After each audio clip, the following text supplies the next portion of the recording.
कुछ मिनट बीत चुके थे और पूरे रूम में बस एक भारी खामोशी थी। हर कोई चुप था और उस खामोशी में एक अजीब सी टेंशन भरती जा रही थी। डोलोरेस ने एक बार फिर विकर और ट्यूडर से वही सवाल दोहराया, तुम्हें सच में लगता है कि नाइट हाउंड एक अच्छा इंसान नहीं है? सांचो, जिसने अपने हाथ सीने पर क्रॉस कर रखे थे, और ट्यूडर, जो बड़े आराम से अपनी गर्दन के पीछे हाथ टिकाए बैठा था, दोनों थोड़े चौंके। पसीना उनकी कनपटी से टपकने लगा। किसी को समझ नहीं आया कि यह सवाल वो दोबारा क्यों पूछ रही है। विकर वही शांत बैठा रहा, उसके चेहरे पर कोई भाव नहीं था। एक ठंडी सी चुप्पी। विकी, जो उसके पास बैठा था, घबरा गया। ये अच्छा नहीं हो रहा। उसकी आंखों में डर साफ झलक रहा था। डोलोरेस का चेहरा गुस्से से सख्त हो गया और उसने विकर की ओर देखते हुए पूछा, इतने यकीन से कैसे कह सकते हो कि नाइट हाउंड बुरा है? जवाब दो विकर। विकर के चेहरे पर एक पसीने की बूंद धीरे धीरे बहकर गाल तक आ गई, मगर उसकी जुबान अब भी बंद थी। ट्यूडर ने उसकी ओर देखा और उसकी आंखों में एक अफसोस था। उसे एहसास हो गया था कि उसने कोई गलती कर दी। कई सेकंड गुजर गए और फिर डोलोरेस अचानक उठी। उसने दोनों हाथ टेबल पर रख दिए और आवाज में गुस्सा था, तुम कुछ बोल नहीं पा रहे क्योंकि तुम्हारे पास कोई सबूत नहीं है। सिर्फ दूसरों की बातों के दम पर किसी को दोषी नहीं ठहराया जा सकता। हम एक पत्रकार हैं, हमारा काम है सच्चाई बताना, न कि किसी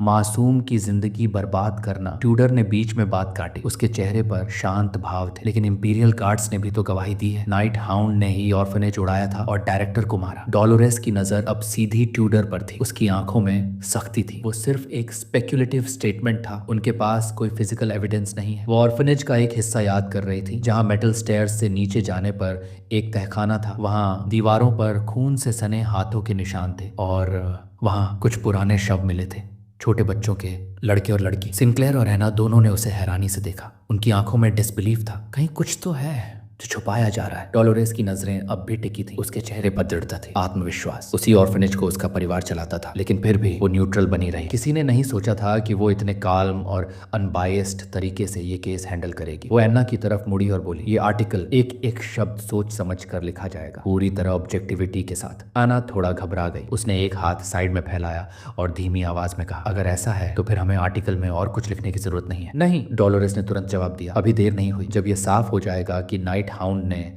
ऐसा क्यों किया, तभी हम एक क्रिटिकल आर्टिकल पब्लिश करेंगे। वो जमीन की ओर देखने लगी। उसकी आंखें कुछ सोच रही थी, फिर धीरे से मुस्कुरा दी। अगर नाइट हाउंड वाकई बुरा है तो हम उसकी बकिया उधेड़ देंगे। विकर, जो अब तक चुपचाप बैठा था, जरा झुका, फिर अपना सिर उठाया और उसकी नजरें सीधी डोलोरेस पर जा टिकी। उसी पल क्लब का दरवाजा खुला। एक स्टूडेंट अंदर आया और डोलोरेस की ओर देखकर बोला, प्रोफेसर वेंसी, क्लब एडवाइजर तुम्हें बुला रहे हैं। वो चाहते हैं कि हम आर्टिकल दोबारा लिखें, ये साफ कहने के लिए कि नाइट हाउंड ही विलेन है। डोलोरेस ने अपना हाथ चेहरे पर रख लिया, आंखें बंद कर ली। ये प्रोफेसर हमेशा ट्रबल ही खड़ा करता है। उसने गहरी सांस ली और फिर दरवाजा बंद करके बाहर निकल गई। ट्यूडर, जो अब भी उस दरवाजे को देख रहा था, धीरे से बोला, क्लब प्रेसिडेंट बहुत डिटरमिन्ड लगती है। विकर ने जमीन की ओर देखा और फिर बोला, वो पहले भी ऐसी ही थी। ट्यूडर ने उसकी ओर देखा। उसकी आंखों में अब एक हल्की सी उलझन थी। कुछ पल बीते और विकर की आंखें बंद थी। उसके मन में बीते जीवन की एक छवि तैरने लगी। डोलोरेस, वही चेहरा, वही निगाहें, लेकिन एक और रूप में, एक वॉरियर सेंटेस के तौर पर, जो होली नाइट्स की अगुवाई कर रही थी। युद्ध का मैदान था, चारों तरफ चीख पुकार, खून से भीगे जमीन पर डोलोरेस ने एक हाथ से स्पेल तैयार किया और दूसरे हाथ को आगे बढ़ाकर चिल्लाई, सब आगे बढ़ो, फ्रंट लाइन मत टूटने देना। ज्यादातर रिलीजियस महिलाएं अब भ्रष्ट हो चुकी थी, लेकिन डोलोरेस, जब दो थके हुए नाइट्स को बैठे देखा, उसने गुस्से में मुट्ठियां भींच ली। तुम लोग क्या अपने आराम में एक और जान तक नहीं बचा सकते? और फिर एक और फ्लैशबैक। एक मॉन्स्टर प्रकट हुआ। डोलोरेस बिना डरे सीधे उसकी तरफ दौड़ी थी, जान की परवाह किए बगैर। विकर की बंद आंखों में हल्की मुस्कान उभरी। उस वक्त को याद करके एक गहरी इनर पीस उसके चेहरे पर आ गई। अगर कोई सच्चाई जानना चाहता है तो शायद मैं पूरी तरह विलन नहीं हूँ, उसने मन ही मन सोचा। दूसरी तरफ डोलोरेस और प्रोफेसर वेंसी के बीच हीटेड डिस्कशन चल रही थी। वेंसी चाहता था कि आर्टिकल दोबारा लिखा जाए और साफ साफ लिखा जाए कि नाइट हाउंड खलनायक है। डोलोरेस ने आंखें बंद की और अपना माथा हाथों में थाम लिया। ये आदमी हमेशा से ट्रबल मेकर रहा है और तय किया कि उसे फेस करना ही होगा। अगली सुबह एकेडमी का लाउड स्पीकर गूंजा, 6 बजे सब स्टूडेंट्स उठ जाए। पिगी, जो पूरी रात पत्थर की तरह सोया था, आखिरकार आंखें खोलता है। बहुत ही उनींदा सा चेहरा। विकर, जो पहले ही उठ चुका था, एक्सरसाइज कर रहा था। गुड मॉर्निंग, उसने कहा। पिगी ने आंखें मसलते हुए जवाब दिया, गुड मॉर्निंग। एकेडमी में सबको सुबह 6 बजे तक उठना पड़ता था। एक्सरसाइज एरिया में सभी स्टूडेंट्स एक जगह इकट्ठा हुए। इंस्ट्रक्टर की लीड में वार्म अप शुरू हुआ, दौड़, स्ट्रेचिंग और फिर हल्की फुल्की रन के बाद सब अपनी अपनी राह चले। पिगी, जो थक चुका था, विकर के साथ चल रहा था, आंखें बंद करके लंबी सांस ली। कसम से ब्रेन ज्यादा एक्टिव होता अगर मैं सुबह सोने देता खुद को, फूरी ने समझाया। बॉडी को मूव करने से ही माइंड एक्टिव होता है, पिगी ने मुंह बनाकर जवाब दिया। तू मत समझा यार। पीछे सैंचो और ट्यूडर चल रहे थे। ट्यूडर ने वेकर को देखते हुए टीजिंग अंदाज में पूछा, ब्रो एम्पैथी जरा बढ़ाओ, लड़की कैसे फंसेगी वरना। पिगी ने तुरंत प्रोटेस्ट किया, हे मैं एम्पैथिक हूँ। ट्यूडर ने जेब में हाथ डाला, विकोर की ओर मुड़ते हुए बोला, इस वीकेंड फ्री है कोई, चलो शहर चलते हैं, फन करते हैं। पिगी को सुनकर खुशी हुई। वहाँ एक किताब है जो मुझे लेनी है, सांचो बोला। सिटी में एक रेस्टोरेंट है, बहुत दिन से ट्राई करना है। वाइकोर चुपचाप चल रहा था। ट्यूडर ने फिर पूछा, तू भी फ्री है ना वीकेंड में? विकोर ट्रांस से बाहर आया और शांत आवाज में बोला, वीकेंड में मुझे वॉलंटियर करनी है। सांचो थोड़ा हैरान हुआ, वॉलंटियर हर वीकेंड? पिगी ने अपनी गर्दन सहलाई और सोचा, वाइकोर के पास हर चीज का डिडक्शन होता है। ट्यूडर हंसने लगा। फिर से वो प्रोफेसर बेंसीमोर वो उसे टीज कर रहा था। विकोर कुछ भी ना करते हुए भी हमेशा उसके निशाने पर होता। विकोर ने चुपचाप मुड़कर पीठ कर ली और बिना कुछ कहे आगे बढ़ गया। ट्यूडर ने उसे जाते हुए देखा और कुछ सेकंड बाद बोला, वॉलंटियरिंग सुनने में मजेदार लगता है। पिगी ने सोचा, हमारा दोस्त अकेले क्यों जाए? सांचो ने भी अग्री किया, जितने ज्यादा लोग उतना मजा। ट्यूडर ने ठुड्डी पकड़कर सोचा, शायद इसके लायक है। सैंचो थोड़ा हैरान हुआ, वॉलंटियर करता है हर वीकेंड? विकोर धीरे धीरे उनसे दूर जा रहा था। पिगी भी उसे फॉलो करने लगा। विकोर के आसपास रहने से पिगी को अजीब सा खिंचाव महसूस होता था, जैसे कोई बड़ा भाई हो। सांचो ने सॉफ्टली कहा, ये बहुत चुप रहता है, लेकिन इसकी प्रेजेंस में कुछ बात है। मर्सिनरी लाइफ में सांचो ने कई ऐसे लोग देखे थे जो बिना बोले ही लीड करते थे। विकोर उन्हीं में से एक था। पिगी जो विकोर के ठीक पीछे चल रहा था, अनजाने में मुस्कुराने लगा। विकोर अमेजिंग है, उसकी प्रेजेंस में एक अजीब सी शांति महसूस होती है। ट्यूडर और सांचो दोनों अब विकोर और पिगी के साथ चलने लगे। तभी एक लड़का दो लड़कियों के साथ उनके पास से गुजरा। पिगी का ध्यान गया। ट्यूडर जो फिजिकली बहुत इंपोजिंग था, डॉन कोटे के नाम से जानी जाने वाली फैमिली से, सांचो नॉर्थ गिल्ड से आए एक ट्रांसफर मर्सिनरी, और अब ये दोनों पावरफुल लोग विकर के साथ चल रहे थे। पिगी ने सोचा, विकोर सिर्फ स्ट्रॉन्ग नहीं है, वो काइंड भी है। मुझे वेलकम पार्टी में बचाया था, पढ़ाई और ट्रेनिंग में भी परफेक्ट है। वो थोड़ा आगे बढ़ा, विकोर के करीब आया और अनजाने में फिर से मुस्कुरा दिया। जब मैं इसके पास होता हूँ तो ऐसा लगता है जैसे कुछ भी कर सकता हूँ। लेकिन तभी विकोर ने अचानक गर्दन घुमाई और उसकी आंखों में एक तीखी डरावनी रेज चमक उठी। पिगी के रोंगटे खड़े हो गए, उसकी आंखें वाइडेंड, सांस थम सी गई। उसी वक्त जो लड़का दो लड़कियों के साथ था, उसके चारों तरफ एक ग्रीन सिनिस्टर ऑरा फैलने लगी, जो धीरे धीरे पूरे हॉलवे में फैल रही थी। विकोर ने मुस्कुराकर उसकी तरफ देखा और फिर चुपचाप दूर चलने लगा। पिगी ने कुछ महसूस किया। विकोर की नजरें अब उस लड़के पर गड़ी थी। विकोर ने धीमी आवाज में पूछा, तू इस लड़के को जानता है? पिगी थोड़ा चौंका। वो हाँ, वो इस एकेडमी का सबसे हैंडसम लड़का है। उसका नाम है बेन कुदाक, सॉफ्टमोर ईयर का है। विकोर की आंखों में अचानक एक मर्डरस ग्लिंट चमक उठी। उसने अपने दांत भींच ली। यही वही मोरा है जो 10 एलीट कॉर्प्सेस में थी। उसने मन ही मन सोचा, किसे पता था ये मॉन्स्टर्स इतनी आसानी से सोसाइटी में घुल मिल गए हैं। बेन कॉर्नर की तरफ मुड़ा और विकोर के ग्रुप ने भी उसकी तरफ देखा। विकोर सोच में था, अटैक करूं अभी, लेकिन कैजुअलिटीज ज्यादा होंगी, फ्यूचर हीरोज को नुकसान नहीं पहुंचना चाहिए। सांचो, पिगी और ट्यूडर उसकी तरफ देखने लगे। हे विकोर, सब ठीक है? विकोर की नजरें अभी भी बेन पर टिकी थी। उसने एक्ट करते हुए कहा, मैं ठीक नहीं हूँ, थोड़ा रेस्ट लेना है। वो बेन के पीछे चलने लगा, इंटेल गैदर करने के इरादे से। उसी पल उसने अपनी दूसरी स्लॉट स्किल एक्टिवेट की, साइलेंट हील मसासु, ए पल्स रैंक। विकोर ने अपने चश्मे उतारे। चेहरा काम था, लेकिन अंदर डिटर्मिनेशन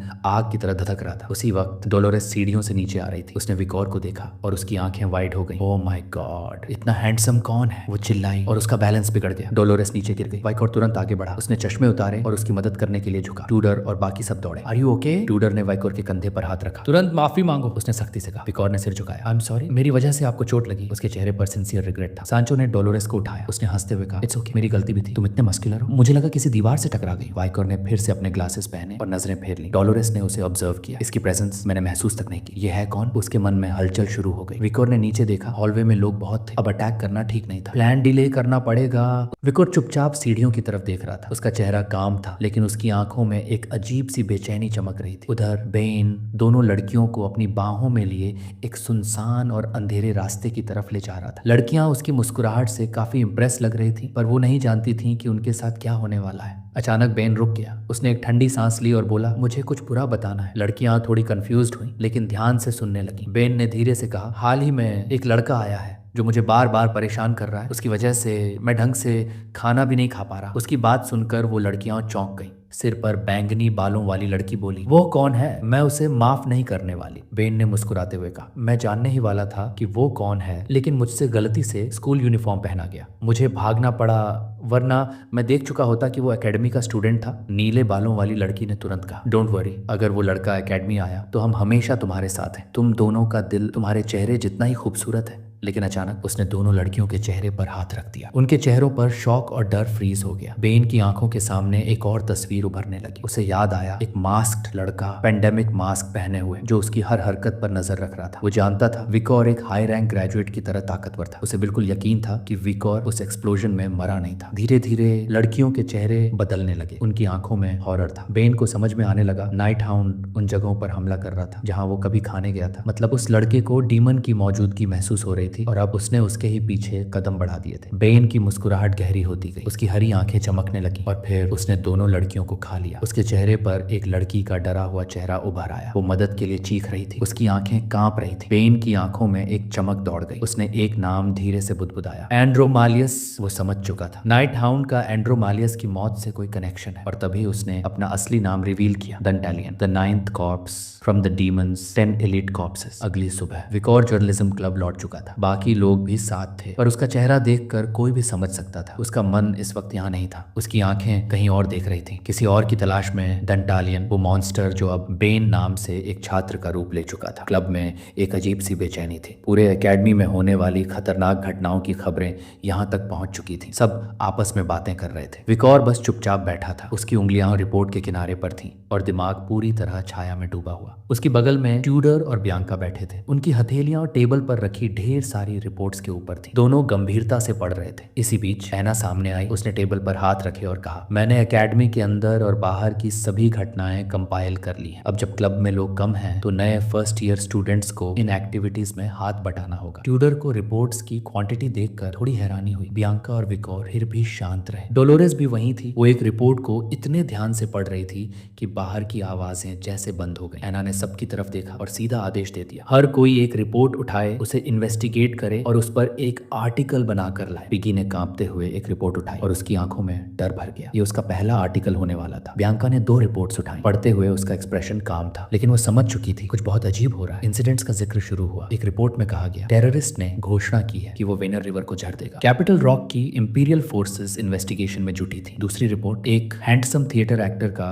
अचानक डिसअपीयरेंस। माना जा रहा था कि किसी फैनेटिक ने उसे किडनैप कर लिया। तीसरी घटना, एक रिच फैमिली का मुखिया गायब, कोई ट्रेस नहीं मिला। चौथी रिपोर्ट का नाम था, don't ask questions on the street. एक आदमी ने कई लोगों पर हमला किया था, लेकिन वो चीखता रहा, मेरा चेहरा बदल दिया गया है, मैंने कुछ नहीं किया। और फिर वेंजर में अचानक डिसअपीयरेंसेस की लहर। लोग विस्पर कर रहे थे, क्या ये नाइट हाउंड का काम है? विकर ने ध्यान से हर रिपोर्ट पढ़ा, लेकिन तभी एक रिपोर्ट पर उसकी निगाहें ठहर गईं। टाइटल था, case of disappearance with in the academy. 3 students एक साथ गायब हो गए थे। लोगों ने कहा शायद ये तीनों साथ भाग गए हों किसी लव स्टोरी की वजह से। पर जैसे ही वाइकोर ने रिपोर्ट उठाई, उसके दांत कस गए, आंखें गुस्से से लाल हो उठी। रिपोर्ट पर एक तस्वीर थी, बेन की, same bastard, Dantalion, the 9th corps. Vikor जानता था वो डीमन कॉर्प्स का हिस्सा है और वो अब एकेडमी के अंदर था। रात हो चुकी थी। पूरा शहर चांद की रोशनी में डूबा हुआ था। एक मिडिल क्लास कॉलोनी के एक छोटे से घर में एक हस्बैंड और वाइफ आराम से सो रहे थे, लेकिन तभी पति की आंखें खुली। वो छत की तरफ देखने लगा, बिना किसी एक्सप्रेशन के, बस एक अजीब सी खाली निगाह। कुछ सेकंड्स बाद वो चुपचाप रजाई हटाकर बैठ गया। अपर फ्लोर पर एक वुडन खिड़की थी। बाहर स्ट्रीट लाइट्स की हल्की रोशनी अंदर आ रही थी। वो आदमी धीरे धीरे सीढ़ियां चढ़ा और ऊपर जाकर सोफे पर बैठ गया। धीरे धीरे उसने जमीन की तरफ देखा और फिर एकाएक उसकी पुतलियां हरे रंग की हो गई, बिल्कुल एक डीमन की तरह। और फिर उसके सामने अचानक कई मास्क्ड डीमंस प्रकट हो गए। एक का नाम था एफिबो, एक डीमन टाई पहने हुए था। एक के हाथ में जायंट कैंचियां थी और एक डीमन लाल बालों वाली औरत थी जो पूरे एरोगेंस से खड़ी थी। वो आदमी जो अब डीमन की तरह लग रहा था धीरे से बोला, क्या तुमने उस प्लेग मास्क वाले के बारे में कुछ पता लगाया है? एफिबो, वो शख्स जो अब तक चुपचाप खड़ा था, असल में डेंटालियन का सबऑर्डिनेट है, 9th कॉर्प्स का सबसे वफादार शिकार करने वाला। वो धीरे से कुछ बुदबुदाने लगा, डिमोनिक टंग में, हर लफ्ज जैसे हवा को चीर रहा। उसके बगल में खड़ी थी एक औरत, नाम था जेरोंटो। वो भी डेंटालियन की ही फॉलोवर थी। जेरोंटो कुछ नहीं बोली, बस उसकी आंखें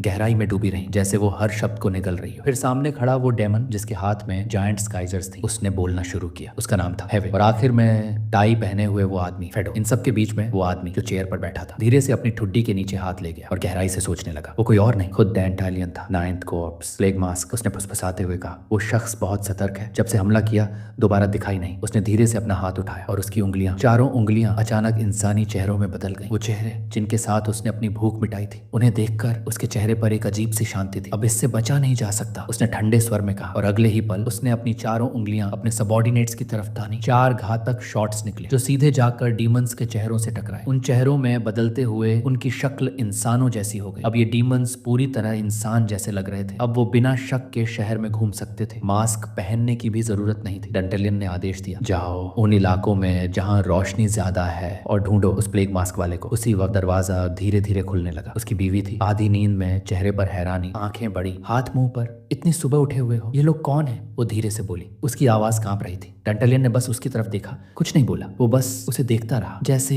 उसकी जिंदगी का आखिरी पल हो। कुछ सेकंड्स बाद उसने आंखें बंद की और एक लंबी सांस ली। और तभी फेडो पीछे से उसकी बीवी के पास आया, अपने हथियार का ब्लेड उसकी गर्दन पर रखा और एकदम ठंडी बेरहम आंखों से उसे घूरने लगा। डंटेलियन ने शांत स्वर में कहा, चेहरा मत छूना। वो औरत कुछ समझ ही नहीं पाई। उसकी आंखें अब डर से भर चुकी थी। और फिर फेडो ने धीरे से उसका गला रेत दिया। लहू चारों तरफ बिखर गया, सर जमीन पर गिरा, आंखें अब भी खुली थी, आंसुओं से भरी हुई। प्लान टूट चुका था। एंड्रोमेलियस की मौत और प्लेग मास्क की एंट्री ने सब कुछ बदल दिया था। डंटेलियन ने अपना चेहरा पकड़ा और उसे बाकी चेहरों के साथ मर्ज कर दिया। वो गुस्से से कांप रहा था। उसकी हेयर स्टाइल बदल गई। अब वो एक अलग शक्ल में बदल चुका था। एफेबो, चलो हमें उससे मिलना है। एफेबो ने उसे देखा, नया चेहरा, एक हैंडसम इंसान जैसा। एफेबो हैरान रह गया। ये इंसान अब किसी होली प्रीचर जैसा लग रहा था। कुछ घंटे बाद वो प्रीस्ट के कपड़ों में तैयार होकर एक चर्च पहुंचा। छत पर एक कैंडल लैंप जल रहा था। डंटेलियन ने अपनी आंखें बंद की और चेहरे पर एक मासूम सी मुस्कान ला दी। कभी एक औरत अंदर आई, सेंटेस डोलोरेस। उसने डंटेलियन की तरफ देखा। सर क्विल्टी, आप मुस्कुरा क्यों रहे हैं? डंटेलियन ने पेट पर हाथ रखा और उसी मुस्कान के साथ कहा, इतनी सुंदर सेंटेस को सामने देखकर मुस्कान रोकना मुश्किल है। सेंटेस ने आंखों में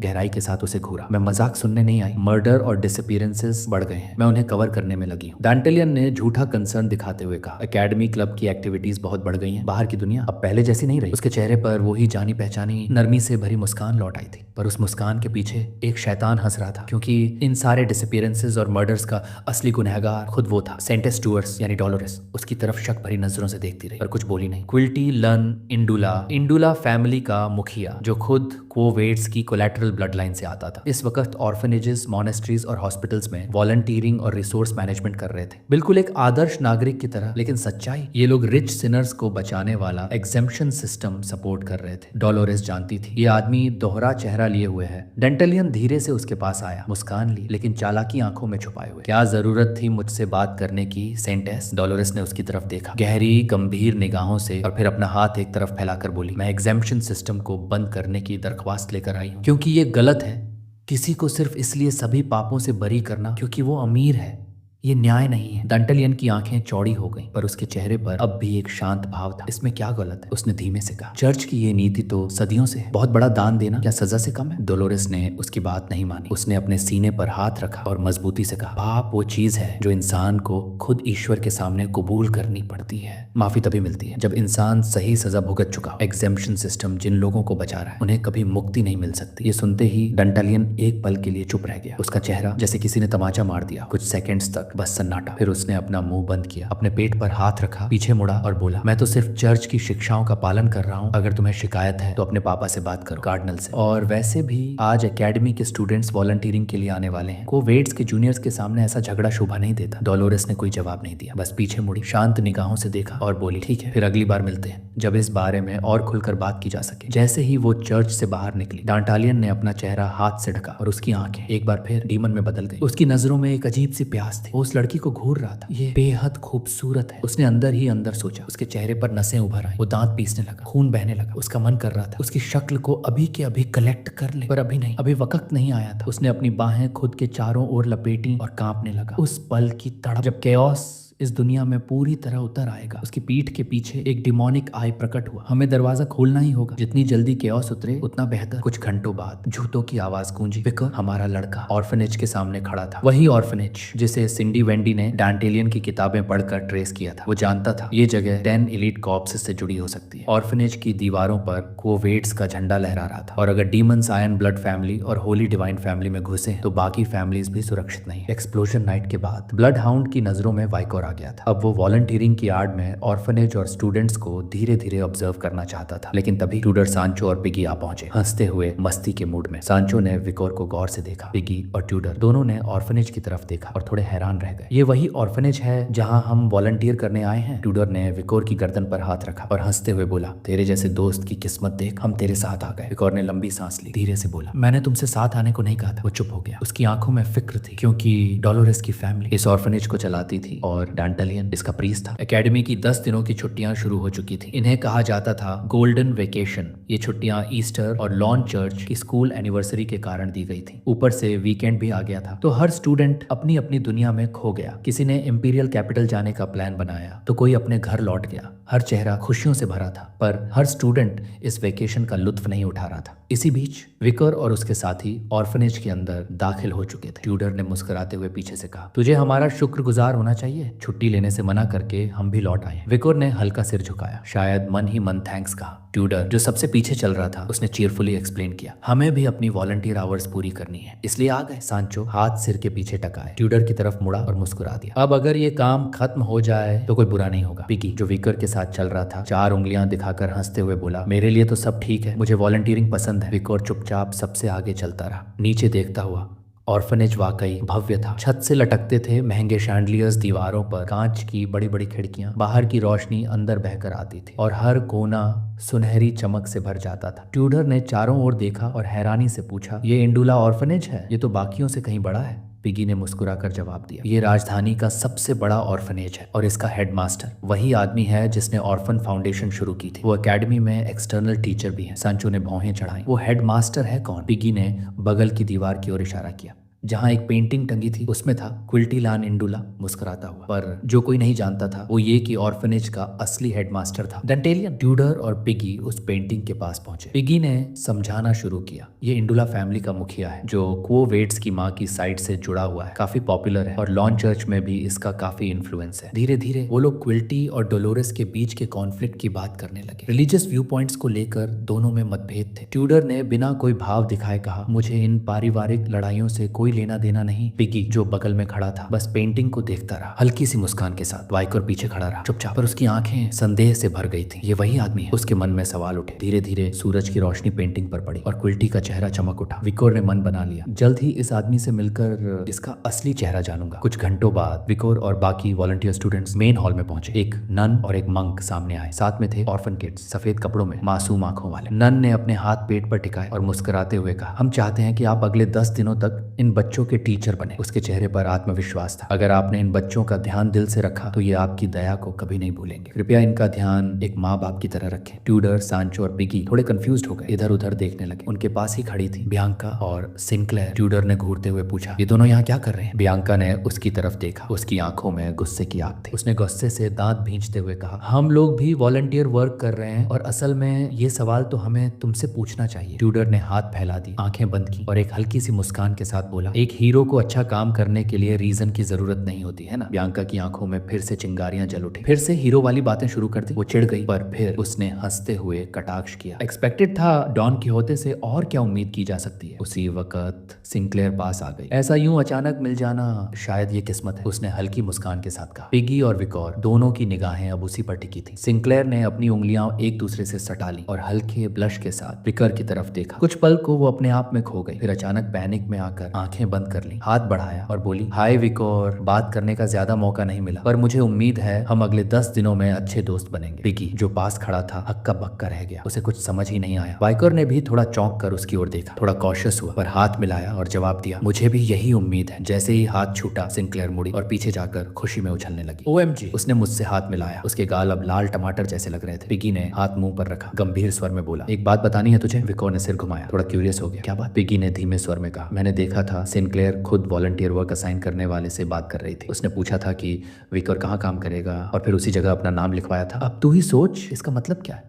विकोर की आंखें एकदम शांत हो गई। वो कुछ सोचने लगा। उसके दिमाग में एक बात साफ हो गई, जिसे वो किस्मत कह रही थी। वो सब प्लान किया हुआ था। वो तुरंत सतर्क हो गया। उसी पल विकोर ने अपना चेहरा साइडवेज घुमाया। कुछ उसकी नजर में आ गया था। वो जिस हॉल में खड़े थे वहां कई मंक्स और नन्स मौजूद थे। एक मंक सीढ़ियों पर चढ़ता नजर आया। विकोर ने ध्यान से देखा, हेडमास्टर यहाँ नहीं था। अब बच्चों को अपने अपने टीचर्स चुनने का समय आ चुका था। छोटे छोटे कदमों से कुछ बच्चे नर्वस तो कुछ एक्साइटेड होकर भागे ट्यूडर और बाकी वॉलंटियर्स की ओर। ट्यूडर ने एक लड़की और एक लड़का दोनों को उठाया। बच्चे उसकी गोद में खिलखिलाने लगे। वो मुस्कुराया, कितने सोशल हैं ये छोटे छोटे लोग। सांचो के पास भी 2 बच्चे आ गए। वो दोनों को अपनी पीठ पर चढ़ाकर घुमा रहा था। बियांका जिसकी नेचर थोड़ी टकराव वाली थी, बच्चों को देखकर शांत हो गई। एक ग्रे हेयर्ड बच्चे के सिर पर हाथ फेरती हुई उसने सोचा, कितने कितना प्यारा है ये। सिंक्लेयर ने भी 2 बच्चों को चुना। वो जमीन पर बैठ गई, एक स्टोरी बुक खोल ली और मुस्कुराते हुए कहानी सुनाने लगी। बच्चों की आंखों में चमक आ गई थी। वहीं दूसरी ओर विकर अपनी पैनी निगाहों से कुछ बच्चों की ओर देखने लगा। तुम्हारा नाम क्या है? उसने पूछा। बच्चे उसकी इंटेंस गेज से डर गए। उनकी आंखें भर आईं और बिना सोचे समझे पिगी की ओर भाग गए। पिगी ने एक बच्चे का सिर सहलाया, फिर आंखें बंद करते हुए मुस्कुराने की कोशिश की। विकर, जरा मुस्कुरा तो ले भाई। विकर थोड़ी कंफ्यूजन में था। उसका चेहरा सोच में डूब गया। उसे याद आई वो छोटी सी प्यारी पोमेरान जो उसकी हर बात सुनती थी। अब बच्चों से बात करना उसके लिए बहुत मुश्किल हो गया था। उसी वक्त एक ब्लॉन्ड लड़की उसके पास से दौड़ती हुई निकली। उसकी मौजूदगी से वाइकोर की नजर उसी पर टिक गई। वो लड़की दरवाजे के पास गई और धीरे से उसे खोल दिया। वाइकोर ने मुड़कर उसे देखा, कुछ समझ नहीं आया। वो लड़की बाहर निकली और एक बड़े से पिलर से टिक गई। धूप की किरणें खंभों के बीच से छनकर उस पर पड़ रही थी। वो बस नीचे जमीन की ओर देखती रही, बिल्कुल चुप। उसकी आंखों में उदासी का समुंदर था, क्योंकि उसे कोई ऐसा टीचर नहीं मिला था जिसे देखकर उसका दिल कहता, हाँ ये है मेरा टीचर। पिलर के किनारे उदास खड़ी वो लड़की अपने ही ख्यालों में खोई हुई थी। तभी विकोर वहां आ पहुंचा। चुपचाप हाथ सीने पर बांधे और अपनी पीठ पिलर से टिका दी। धीरे से बोला, ज्यादा भीड़ वाली जगहों में रहना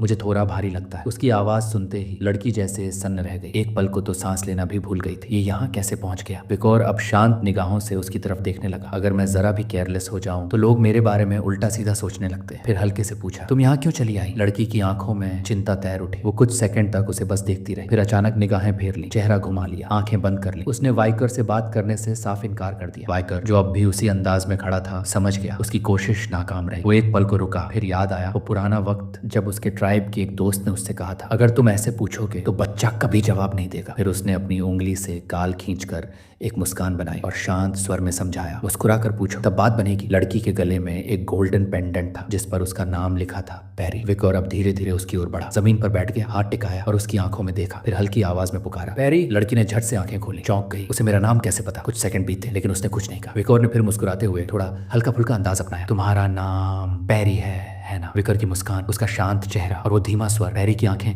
आश्चर्य से भर गई। उसे पहली बार लगा शायद इस इंसान पर भरोसा किया जा सकता है, लेकिन बिना कुछ कहे वो अचानक मुड़ी और दौड़ गई। विकर वहीं बैठा रह गया, थोड़ा हैरान, थोड़ा उलझा हुआ। उसने खुद से पूछा, क्या मैं इतना बुरा दिखता हूँ जब मुस्कुराता हूँ? उसी वक्त एक सफेद पोशाक में कोई उसके पास आया, धीमी चाल, नरम मुस्कान। मुझे नहीं लगता वो लड़की इसलिए भागी क्योंकि वो तुमसे नफरत करती है। विकोर ने सिर उठाया और देखा सैंटेस डोलोरेस। उसकी आंखों में हल्की मुस्कान थी, पर चेहरे पर जेन्युइन क्यूरियोसिटी। मैंने सब देखा, उसने कहा। पता नहीं लोग तुम्हें ग्रोटेस्क क्यों कहते हैं, पर अब मैं जानती हूँ तुम तो बड़े दयालु हो। विकोर अब खड़ा हो गया, चेहरा काम पर थोड़ा गंभीर। प्रेसिडेंट डोलोरेस, आप यहाँ क्या कर रही हैं? डोलोरेस उसके पास आई, अपने दोनों हाथ पेट पर रखे एकदम सिंसियर लुक में बोली, पैरी का दिल पहले ही टूट चुका है और इसी वजह से उसने खुद को बंद कर लिया है। अब उसकी आवाज भी चली गई है, अफेशिया हो गया उसे। विकोर ने थोड़ा पीछे हटकर पूछा, उसके साथ ऐसा क्या हुआ? डोलोरेस की आंखें झुक गई, चेहरे पर सैडनेस उतर आया। मैं पूरी सच्चाई नहीं जानती, और वो इसी ऑर्फनेज में पैदा हुई थी। पिछले 13 सालों में कितने ही वॉलंटियर्स आए और फिर चले गए। उनके सामने एक लंबा अंधेरा हॉलवे था। शुरू में सभी बहुत प्यार से आते थे, पर फिर अचानक डिसअपीयर हो जाते थे बिजी स्केड्यूल्स की वजह से। पैरी शायद थक चुकी है, हर बार किसी को अपना मानना और फिर अकेले रह जाना। विकोर अब भी पैरी की तरफ देख रहा था, चेहरे पर उदासी और समझ दोनों थे। वो बिल्कुल चुप हो गया। तभी उस अंधेरे हॉलवे में किसी के बूट्स की आवाज गूंजने लगी। विकोर की आंखें चौकन्नी हो गई, एक अजीब सा डर अंदर तक दौड़ गया। पसीने की बूंदें उसके चेहरे पर चमकने लगी, पर डोलोरेस अब भी शांत थी। सीने पर हाथ रखा और हल्की मुस्कान के साथ बोली, पैरी ने तुम्हारी तरफ पॉजिटिव रिएक्शन दिया है, मुझे लगता है वो तुम्हारे साथ ठीक रहेगी, तो क्या तुम उसका ख्याल रख सकते हो? विकोर, उसी पल विकोर ने तेजी से हाथ बढ़ाया और डोलोरेस का मुंह ढक दिया। कोई आवाज नहीं, कोई हरकत नहीं। डोलोरेस की आंखों में घबराहट थी। ये क्या कर रहा है? उसे कुछ समझ नहीं आ रहा था। वो घबरा गई, सांसें तेज हो गई और फिर हॉलवे से 2 लोगों के कदमों की आवाज आने लगी। एक आदमी हरे रंग का सूट पहने हुए दूसरे की तरफ देखकर बोला, इतना बिजी हो गया हूँ कि अब तो मिलना भी रेयर हो गया है। लेकिन दूसरा आदमी चुपचाप चलता रहा, आंखें बंद, हाथ पीछे बंधे। वो था डंटालियन, या फिर वो नाम जिससे सब डरते थे, हेडमास्टर क्विल्टी। उसके पीछे एक इंसान खड़ा था, एफिबो। अब वो पूरी तरह इंसानी चेहरा अपना चुका था, लेकिन उसकी नजरें अब भी वैसी ही ठंडी और खौफनाक थी। हरे सूट वाला आदमी बात करता गया, उसी वजह से मुझे भी एग्जेम्पशन खरीदनी पड़ी।